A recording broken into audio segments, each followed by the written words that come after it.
Doors opened with a soft hiss, and Tsubasa Shiki stepped onto the snow-covered platform of Kitami Station, dragging behind him the quiet anxiety of a boy who had just left everything familiar behind.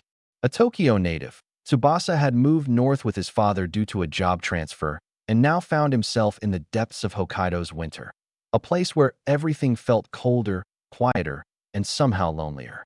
Realizing far too late that the route to his new home was longer and harsher than he had anticipated, a sudden burst of color interrupted the pale monotony. There, standing at a nearby bus stop, was a girl. But not just any girl, and she would soon turn Tsubasa's frozen world upside down. Noticing his lost expression and Tokyo accent, Minami struck up a conversation, her tone casual but teasing. She spoke in a unique Hokkaido dialect and didn't hesitate to point out how out of place Tsubasa looked. Despite his embarrassment, her friendliness was disarming. When the bus arrived, she pulled him aboard without giving him a chance to protest, and they rode together, her chatter melting the awkward silence he had grown used to. When Tsubasa finally arrived at his new home, cold and overwhelmed, he couldn't help but replay their encounter in his head. Who was that girl? Why was she so confident, so warm in this frozen land? The next morning, the snow outside glittered under the early sunlight, and Tsubasa, still nervous but hopeful, headed to his new school. The building felt smaller than his Tokyo high school, but the stares from students were just as intense. He quietly introduced himself during class, doing his best not to stumble over his words. But just as he tried to sink into the background, a familiar voice rang out next to him. "Yo, city boy." It was Minami, wearing the same bold smile and flashy outfit. She sauntered into the classroom and slid into the desk next to his. Tsubasa's heart skipped a beat. So she went to this school too? Worse or better? She sat right beside him. From that moment, she didn't let up. Whether it was poking fun at his stiff Tokyo manners or asking playful questions during lunch, Minami made it impossible for him to blend into the background. And strangely, Tsubasa didn't mind. After school, Minami casually invited him to her house. Tsubasa, unsure whether this was normal Hokkaido hospitality or something else, nervously accepted. Her home was cozy and filled with the warmth of lived-in memories. They settled on the floor in front of an old CRT television and popped in a VHS tape of a random romance movie. Tsubasa sat stiffly, hands clutched in his lap, trying to focus on the film but too aware of Minami's closeness. As the movie droned on, Minami's teasing voice quieted, and she slowly leaned against the cushions and fell asleep. Tsubasa panicked at first. Was she really asleep? Was he supposed to wake her? He nervously adjusted his posture, unsure what to do. But seeing her resting so peacefully, her usual energy softened into calmness. Something shifted inside him. He let her sleep. Eventually, she stirred awake, rubbed her eyes, and gave him an apologetic grin. "Guess I dozed off. My bad." To make it up to him, she offered to take him out for some zangi, Hokkaido's special fried chicken.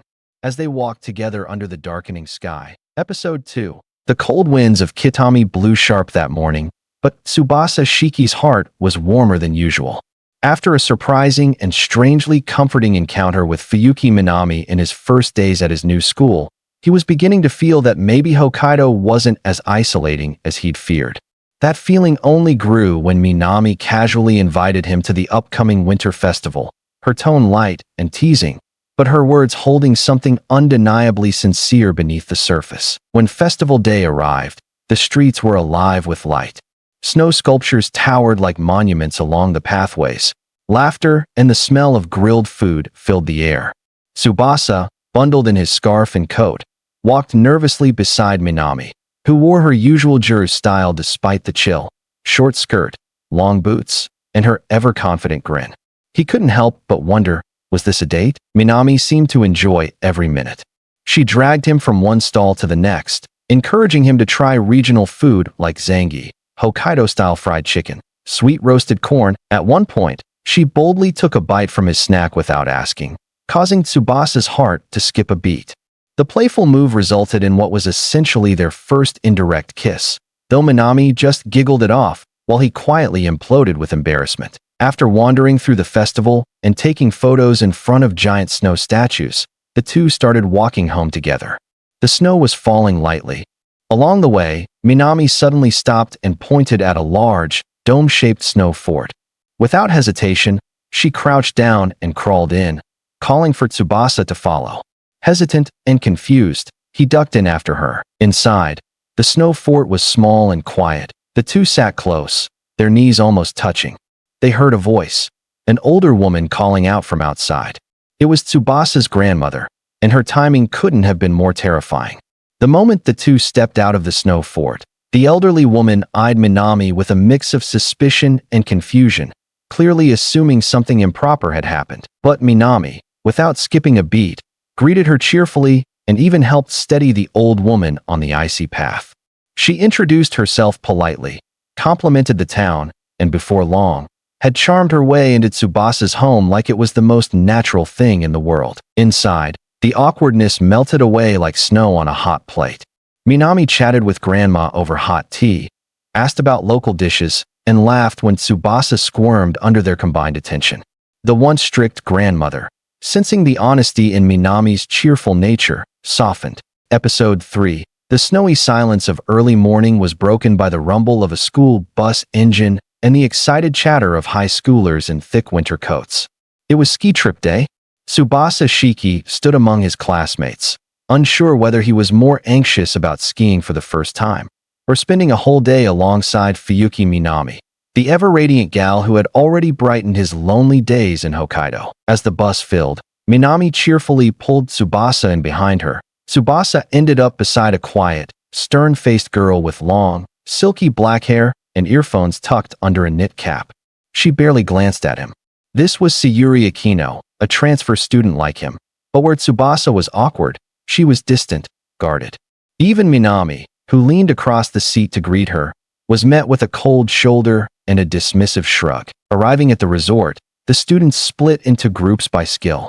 Tsubasa, being a total beginner, was placed with others who had never skied before. To his surprise again, Sayuri was also in the novice group, and they both began their practice. Wobbly legs, clumsy falls, and awkward stumbles down the snowy slopes. In contrast, Minami was in her element. She glided effortlessly down the hills like she was born on skis. She called out tips to Tsubasa from a distance and offered cheerful advice to others, clearly loving every second of the trip. After the first ski session, the class gathered for lunch. Tsubasa, having forgotten his chopsticks on the bus, rushed out to retrieve them. But when he opened the bus door, he found Sayuri inside, caught mid-change. She had just lifted her shirt to wipe off sweat, her back exposed. Time stopped. Tsubasa stammered, apologizing, eyes averted. But then, something unexpected happened. Sayuri didn't yell or storm off. Instead, she sighed and sat back down, explaining softly that she had a condition. She sweated a lot, even in the cold, and it embarrassed her. That's why she avoided sports or school events. Why she kept to herself. Her voice, so cool just hours ago, now trembled with vulnerability. And Tsubasa, without mocking or pity, simply listened. He nodded, understanding her discomfort. For the first time, Sayuri looked at him, really looked. "You're different," she murmured. Back on the slopes that afternoon, something had shifted. Sayuri tried harder, pushing herself despite her nervousness. She smiled faintly when Minami cheered her on. When she lost balance and nearly fell, it was Tsubasa who reached out to steady her, and Minami who skied up beside them to make sure they were okay. That evening, on the bus ride home, Sayuri, exhausted from the day, sat beside Tsubasa again. But this time, she didn't face away. Instead, she leaned gently against his shoulder. Minami, seated a few rows ahead, turned slightly and saw them. Her bright smile dimmed just a little, not in anger, but in something softer, quieter. Episode 4. Nighttime calls are super ticklish. The snow had come down hard overnight. By morning, Kitami was buried under a fresh, glistening blanket of white. Tsubasa Shiki stood outside in the bitter cold, bundled in layers but still shivering. The wind bit at his cheeks. He was determined to walk to school through the storm, partly to prove he could handle Hokkaido's brutal winters, and partly to reassure his grandmother, who still worried whether her Tokyo-born grandson could adapt to life up north. But just as he was about to continue the frozen march, a familiar voice called out from a slowly approaching car. "Need a ride, city boy?" It was Fuyuki Minami, leaning out of her mom's car window with a cheeky grin, her breath fogging in the cold. Her mother, energetic and friendly, welcomed Tsubasa in with open arms. and for the next few minutes, he was trapped between Ajiru's laughter and her equally spirited mother's teasing. The world outside was a snowstorm, but inside that little car, everything felt strangely bright. At school, the cold still clung to the windows, but a comfortable normalcy settled in. Lunchtime arrived with the usual energy, and Minami suggested they hang out after class. Surprisingly, Sayuri Aquino, usually reserved and quiet, joined them, awkwardly holding a handheld gaming console. At first, she tried to keep her cool exterior, but Minami's curiosity chipped away at her walls. Within minutes, the two were playing together in the hallway, Sayuri's serious expression slowly softening as she allowed herself to laugh for once. After school, Minami dragged both Tsubasa and Sayuri to the Tobu East Mall, a bustling little shopping center full of local color. Minami lit up as she showed Sayuri lip glosses and curling irons, and Sayuri, despite her embarrassment, listened and even asked questions. It was the first time Tsubasa saw Sayuri not just opening up, but enjoying herself. In return, Minami nicknamed her Sayurin, and the moment made Sayuri blush and smile at the same time. That evening, Tsubasa returned home, the world dark outside. He sat at his desk, struggling with an English assignment, and instinctively messaged Minami to ask for help. Seconds later, his phone vibrated, not with a text, but a video call. He answered it, expecting her usual grin, but instead, water, steam, a wet voice. Minami was in the bath. Tsubasa froze. His face turned beet red as he stumbled over his words, but she only laughed harder before cutting the call short. The next morning, Minami strutted into class like nothing had happened, but Tsubasa could barely look at her. She acted as if the bathtub call had been a harmless joke, but a tiny blush on her cheeks hinted at something more. However, the playful mood didn't last. Minami was suddenly called out by their English teacher for forgetting to submit her homework. The confident Jiraiya girl was caught off guard, fumbling for an excuse. Snowflake Episode 5. Inside the school halls, there was a different kind of buzz in the air. Valentine's Day was just around the corner. In classrooms and corridors, whispers of chocolates, confessions, and secret crushes floated like snowflakes. Tsubasa Shiki, caught between curiosity and anxiety, wasn't sure what to expect. He wasn't popular, and he didn't think himself special, but deep down, a small hope flickered. Would anyone give him chocolate this year? The day began like any other, with Minami teasing him as usual, throwing mock complaints about the cold and the schoolwork. But something about her smile was softer today, nervous, almost. Later, she invited him and Sayuri Aquino to hang out after school. The trio ended up at karaoke, with Minami grabbing the mic first, belting out energetic pop songs that made heads turn. She was radiant, cheeks flushed from singing, fingers tapping in rhythm. Tsubasa clapped awkwardly while Sayuri sat quietly, insisting she didn't sing. But she stayed, watching Minami with a mixture of admiration and quiet envy. Afterward, they strolled through the nearby mall, where Valentine's displays were everywhere. Heart-shaped chocolates, pink ribbons. Sayuri lingered longer than she meant to in front of the sweets section. Minami noticed. She leaned in, whispered something that made Sayuri blush, and soon the two girls were side by side, shopping for chocolate ingredients. Sayuri mumbled that she might give chocolate to someone. That night, snow blanketed the town again as Minami stood alone in her kitchen. Her apron was dusted in sugar. She had been working for hours, melting chocolate, folding in flavors, carefully shaping each piece. But then, disaster struck. A small mistake, adding soy sauce instead of syrup, ruined the entire batch. The taste was bitter, burnt. Her expression crumbled as she stared at the mess. She wanted to cry, but before she could, her phone buzzed. It was Sayuri, nervous and unsure about her own chocolates. So Minami smiled through the frustration, offered advice, and told her it would be okay. She swallowed her own disappointment to support her friend. The next day, Valentine's arrived. School was a mix of nerves and excitement. Tsubasa opened his locker to find a small package, store-bought chocolates with a short note. They were from Minami. Nothing dramatic, nothing fancy. But the handwriting was hers. Later, Minami approached him in the hallway. Eyes a little tired, smile dimmer than usual. She admitted that she'd tried to make chocolates, but failed. Her voice was quiet. She tried to laugh it off, but the embarrassment clung to her like cold snow. Then, without a word, Tsubasa led her to the empty music room. He sat at the old, upright piano, fingers hesitating over the keys.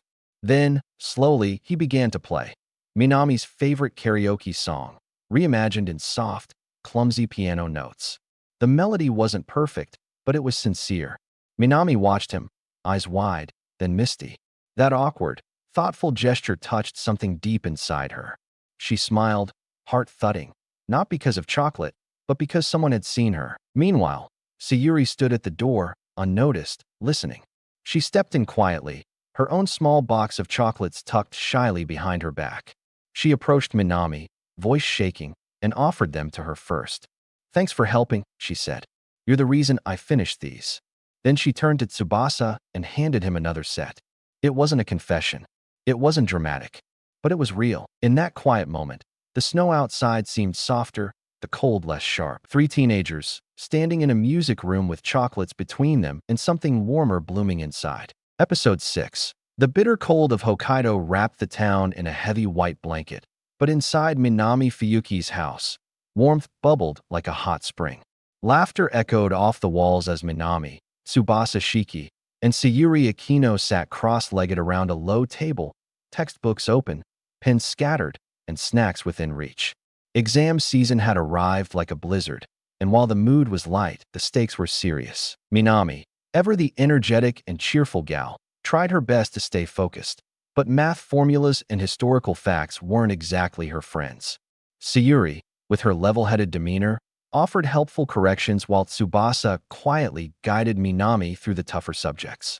She was struggling, but no one made her feel bad for it. Instead, they turned studying into a shared challenge, the tension broken with giggles and teasing. For Tsubasa, it was more than just studying. It was the first time he'd felt this kind of closeness with friends since moving to Hokkaido. But time slipped away unnoticed, and when Tsubasa finally realized how late it had gotten, he hurried home through the icy wind. Upon stepping through the door, he was greeted not with warmth, but with worry and sternness from his grandmother. Her expression was as cold as the snow stuck to his coat. She reminded him, firmly, that he came to Kitami to study, not to be distracted. She warned him not to let fun become a habit. Tsubasa felt the weight of her words settle in his chest. The next day, the chill of the previous night still lingering, Tsubasa made his way to school. But on the road, something, or rather someone, unexpected appeared. Standing confidently despite the snow, dressed stylishly and exuding a cool aura, was a girl he hadn't seen before. It was Rina Natsukawa, a third-year senior, famous for both her stunning beauty and academic prowess. She was the kind of girl who seemed untouchable. Yet there she was, casually greeting him, and, shockingly, revealing she had just moved in next door. Tsubasa was stunned. What were the odds? A gorgeous senpai, a known perfectionist and school idol, was now his neighbor? She was elegant and mature, so unlike Minami and Sayuri's cheerful gal energy. Still, her calm smile and soft tone made her feel strangely approachable. Later that night, the situation at home grew tense again. Tsubasa's grandmother, noticing his growing social circle and the shift in his routine, laid down a firm challenge. If he didn't rank in the top 10 in the upcoming school exams, he would have to return to Tokyo. It wasn't a suggestion, it was a condition.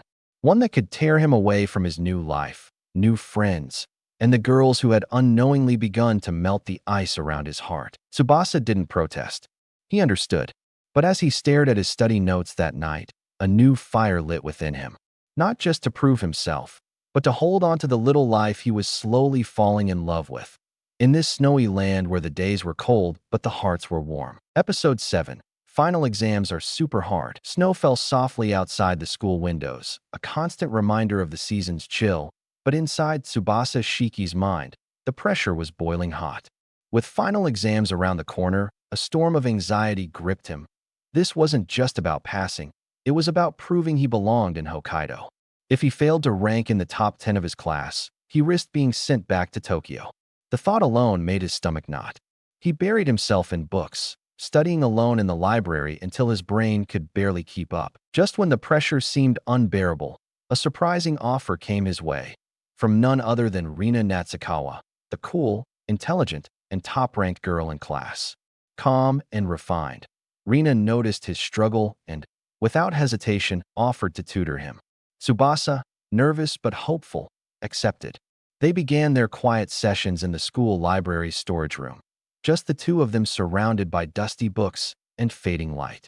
Rina was a patient teacher, her voice steady as she explained difficult concepts, her eyes sharp but kind. But beneath that composed surface was a playful heart. One day, she leaned closer and, almost teasingly, said, "If you get into the top 10, you have to take me on a date." The words hung in the air like fireworks in the snow, catching Tsubasa completely off guard. Was it just motivation? Or something more? Meanwhile, Minami Fuyuki, the bubbly, flirtatious gal who always brought sunshine to Tsubasa's world, began to sense something had changed. She noticed Tsubasa disappearing during breaks, and when she saw him talking to Rina, she laughed it off like always, but inside, an unfamiliar ache began to stir. Was she jealous? Then, the big day arrived. The test results were posted. Tsubasa held his breath as he scanned the board, and there it was, third place. Relief washed over him like warm tea in winter. He had done it. He could stay in Hokkaido. He could stay with them. True to her word, Rina kept her end of the deal. She dressed in a beautiful kimono, elegant and traditional, and the two of them walked together through the snow-covered streets. It wasn't a grand romantic date, but it was enough to make Tsubasa's heart beat faster. He admired her calm demeanor and the way she seemed to carry herself like an adult. Rina, for her part, seemed to enjoy the quiet companionship, even if she never said so aloud. But fate was always one step ahead. Minami's mother spotted them. She quickly messaged her daughter, "Is that your friend Tsubasa on a date with another girl?" The words hit Minami like a snowball to the chest. She smiled, pretending not to care, but that smile didn't reach her eyes. A strange emptiness took its place, a quiet storm of emotions beginning to brew inside her. Snow fell gently across the quiet streets of Kitami as Tsubasa Shiki found himself standing next to Rina Natsukawa, the beautiful, elegant third-year girl who had somehow become part of his world. Today was the day of their promised outing, the result of a casual yet fateful conversation. Dressed in a refined kimono, Rina looked every bit the graceful senior that everyone admired, and Tsubasa, awkward but sincere, tried to keep up with her confident aura. They visited a small traditional event in town, where booths lined the streets and the scent of grilled food lingered in the air. Rina suggested they try a shooting game, an unexpected but endearing idea. Tsubasa, a little clumsy but determined, aimed and won a plush Mintkuin, a local mascot character. He handed it to her shyly. Rina accepted it with a quiet, surprised smile. Meanwhile, hidden behind a nearby wall, Minami Fuyuki and Sayuri Akino watched them like secret agents. At first, they claimed it was recon, checking if Rina was behaving properly, but it was clear there was something else behind their spying. Jealousy? Curiosity? Or maybe they were starting to realize how close Tsubasa and Rina had grown. Later, at a small cinema, Tsubasa and Rina sat side by side. The emotional film playing on screen mirrored Rina's own inner world, a story about a girl struggling to be seen for who she really was. Quietly, she shared that she related to the character. Rina, for all her academic and social success, had often felt misunderstood and distant from others. In Tsubasa's calm company, she didn't have to pretend. And in that moment, he listened, not to fix her, but to simply be present. That meant more than words. But just as things seemed to deepen between them, a loud whisper shattered the moment. Minami and Sayuri had been caught. Embarrassed, they laughed it off, and just then, Minami's mom appeared, offering a warm smile and an even warmer invitation, a dinner of yakiniku for everyone. At Minami's family restaurant, the sizzling sounds of meat on the grill filled the air, and so did laughter.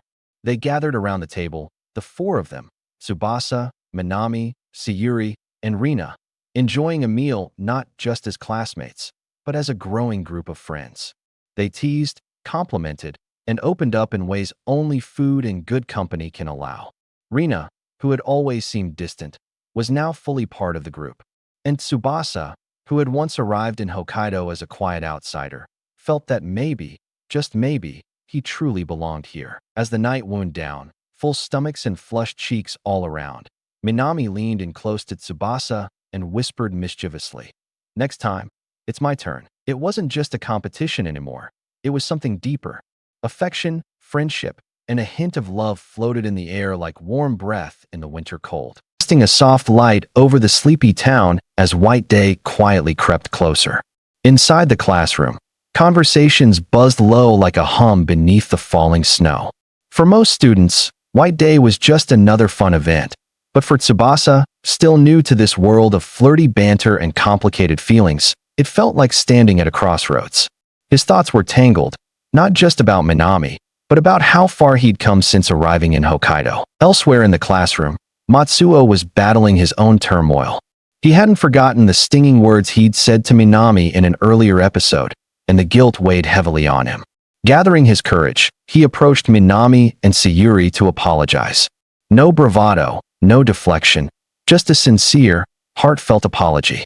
His words were awkward but real, and the girls, surprised but touched, accepted his apology with grace. The tension that once hovered between them finally melted, like snow under spring sun, leaving behind a fresh start. Their friendship felt stronger than ever now. Grateful for the emotional relief, Matsuo decided to organize a fun outing and invited Tsubasa on a smelt fishing trip to Lake Abashiri. The lake was vast and peaceful, surrounded by white wilderness, and the air was brisk but crisp. As they drilled a hole through the thick ice and settled down beside it, time passed slowly. An hour went by, no fish, no action, just quiet patience. But they didn't mind. The scenery itself was healing.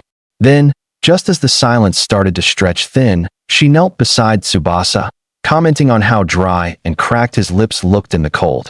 Without asking, she pulled out a stick of lip balm, leaned in with a bold grin, and gently applied it to his lips herself. The gesture, the air between them shimmered with tension, sweet and confusing. But before anything more could happen, Matsuo returned, obliviously disrupting the moment. That night, Tsubasa came down with a fever, unsurprising given the cold fishing trip. His head ached, his body burned, and all he could do was rest in bed and hope to recover quickly. His female classmates showed up at his house to check on him. Sayuri brought snacks and conversation, cheerful and caring. Rina, shy but sweet, dropped by to offer comfort in her quiet way. But it was Minami's visit that meant the most. She entered his room without hesitation, holding a small bag of mint candies from Kitami, known for their cooling properties and soothing effect. Her teasing was gone now, replaced by something gentler, almost protective. She sat beside him, her voice calm and low, and offered him a candy before taking his hand in hers. Tsubasa, dazed and flushed from the fever, could hardly respond, but in that touch, something passed between them. She stayed with him, brushing his hair back lightly and watching over him with a quiet intensity that spoke louder than words. It wasn't just playfulness anymore. It was something warmer, deeper. As he drifted back to sleep, hands still in hers, Tsubasa felt an unfamiliar but welcome feeling bloom in his chest, like spring preparing to chase away the snow. Time flies super fast. The snow-covered streets of Hokkaido glisten under the soft morning sun. Tsubasa walks to school bundled up in layers, yet still feeling the Hokkaido chill bite at his skin. When he arrives, Minami is already there, smiling, bright-eyed, and dressed in her signature miniskirt and loose socks, as usual, completely unfazed by the cold. She playfully chides him for looking like a walking futon, her usual teasing tone hiding a genuine fondness. He blushes, caught off guard by how natural their banter feels now. In the classroom, there's talk of the upcoming school trip. Excitement buzzes through the air as everyone chats about what to bring, where to go, and who they'll group with. The class will be heading to Sapporo, and the mention of a trip outside their usual routine stirs something in all of them. Tsubasa, not used to school trips with friends, hesitates at first, until Minami immediately volunteers to group with him. Their friends, Sayuri and Rina, join in, completing a familiar quartet. Tsubasa is surprised but quietly happy. He doesn't need to ask anymore. He's already a part of their world. Later in the episode, the focus shifts to a more personal moment between Tsubasa and Minami. After school, Minami asks him to walk her home again. The streets are coated in thick snow, and the sun is beginning to set, casting an orange glow on the rooftops. As they walk, Minami shares stories about her childhood in Hokkaido, the time she got lost in a blizzard, her favorite winter festivals, and how she always wore short skirts as a sort of challenge against the cold. Tsubasa listens closely, marveling at her strength and easy confidence. Then, something subtle shifts in the conversation. Minami pauses under a snow-laden tree and asks Tsubasa if he's enjoying his time in Hokkaido. It's not a teasing question this time, it's sincere. Tsubasa, after a small pause, smiles and says yes. Not just because of the town or the snow, but because of the people, because of her. Minami's eyes widen slightly at his honesty, and for a rare moment, she's flustered. The mood turns soft and quiet between them, the air thick with unspoken feelings. The episode ends on a cozy note. The group is preparing for the trip. Minami hums to herself while texting Tsubasa about what snacks to bring, and he nervously wonders what clothes he should pack to look cool but warm. Meanwhile, Sayuri and Rina each have their own little moments thinking about Tsubasa and how much closer everyone's becoming. As the camera pans up to the starlit sky, it's clear that this school trip might become a turning point, not just for fun, but for feelings that are beginning to grow deeper and more real. The episode opens with Tsubasa waking up early, heart thudding with a mix of excitement and nervousness. It's his first school trip in Hokkaido, and more importantly, his first real trip with close friends. At the station, the group gathers. Minami shows up in her usual stylish winter outfit, effortlessly combining warmth with her bold fashion sense. She flashes Tsubasa a wide smile and compliments him on how tourist-y he looks, making him blush before they board the train. Rina teases both of them, while Sayuri remains her usual composed self, as the train speeds through the snowy landscape. For a moment, it feels like time slows down. Tsubasa, gazing out the window, realizes how rare these kinds of peaceful, shared moments are. He's no longer the outsider he once was. Now, he's part of a close-knit group that brings warmth even in the coldest climate. Upon arriving in Sapporo, the students are divided into smaller sightseeing groups. Tsubasa's group, Minami, Rina, and Sayuri, stick together. Their first stop is the famous Sapporo clock tower, where Minami insists on taking group selfies. Despite the freezing wind, she clings to Tsubasa's arm while posing, causing his heart to skip. Later, they explore an outdoor market filled with steaming food stalls. Tsubasa tries a steaming cup of corn soup for the first time and is surprised by how much warmth a small thing can bring. As the day goes on, the group visits Odori Park, where a snow sculpture festival is underway. The site is breathtaking. Elaborate sculptures of animals, buildings, and anime characters carved from ice and snow line the walkways. Minami pulls Tsubasa toward a heart-shaped ice sculpture and jokes that it's the perfect couple photo spot. Her voice is playful, but there's a flicker of something more in her eyes. Tsubasa, flustered, doesn't reply, just stands beside her as Sayuri clicks the photo. The emotional peak of the episode comes later in the evening, as the group returns to their lodging. The girls head to their room, and Tsubasa, left alone for a bit, steps outside to enjoy the snow quietly. Not teasing this time. Her expression is genuine, soft. Their eyes meet, and though no grand confessions are made, the school trip to Sapporo comes to an end, but the memories it leaves behind linger like footprints in the snow. As the episode begins, the students pack up and prepare to return home. Tsubasa stands by the hotel window, watching light snow fall against the early morning glow. A quiet mix of emotions fills him: gratitude, nervousness, something deeper that he can't quite name. He's grown more than he realized, and so have his feelings for Minami. At breakfast, the group gathers with sleepy eyes and warm smiles. Minami jokes about how Tsubasa's bedhead makes him look like a lost kitten in winter, drawing a round of laughter. But beneath the teasing is a soft affection that no longer needs hiding. As they board the train back to Kitami, the snowy scenery rushes by outside the windows. But something has shifted. The silence between Tsubasa and Minami isn't awkward anymore. It's comforting, even meaningful. They sit side by side, shoulders occasionally brushing. Every little gesture. Once back in Kitami, the students part ways, heading home with stories to tell.